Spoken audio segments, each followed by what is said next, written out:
se papiamento está dentro da escola, nossa assinatura é variante ng aqui, of, riba nível secundário, hasta bisa nível universitário, pero esse não é o caso agora aqui.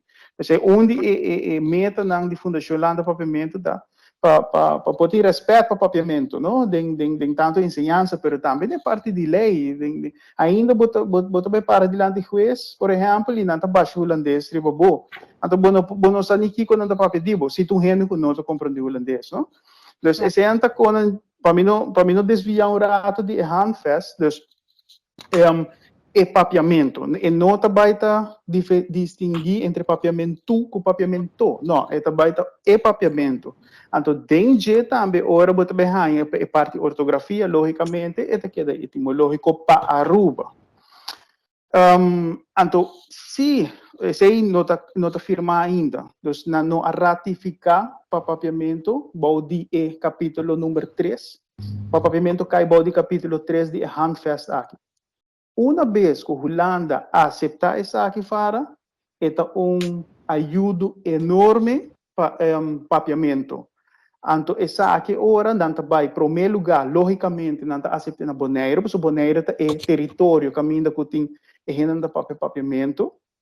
Então, ora, vou pôr hope caminho não está abre para pôr desenvolver o papiamento. Então, pensei me bisabo, ora, vou mostrar que benefício, vai back na boa pergunta inicial, que benefício essa aqui está. O que Nina explica, o deputado de Bonaire explica, é benefício para Aruba direto não, mas para papiamento,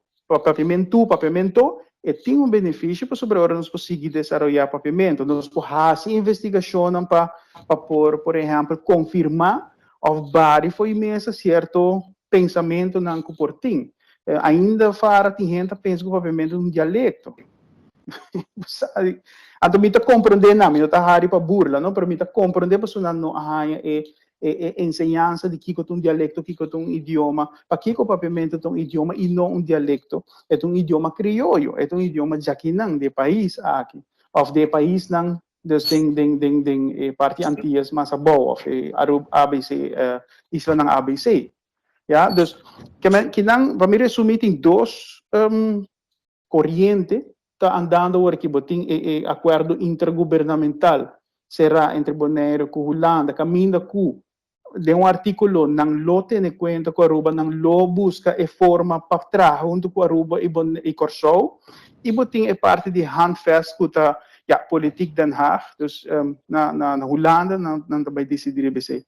Logicamente nós como Fundação Landa Pavimento nós queda seguir com o hobby de cerca e pensei hobby viajar ou entra bisa bom, pero nós está a Fundação Landa Pavimento tá atividade na iPhone não se tem viaja momento nós vai um outro nível agora aqui diz o rata assim aqui para nós por chegar hasta tena Den Haag para pôr papiamento riba vitrina, pôr riba estelagem em grande alto para mostrar reino holandês que papiamento do idioma tem que respeitar.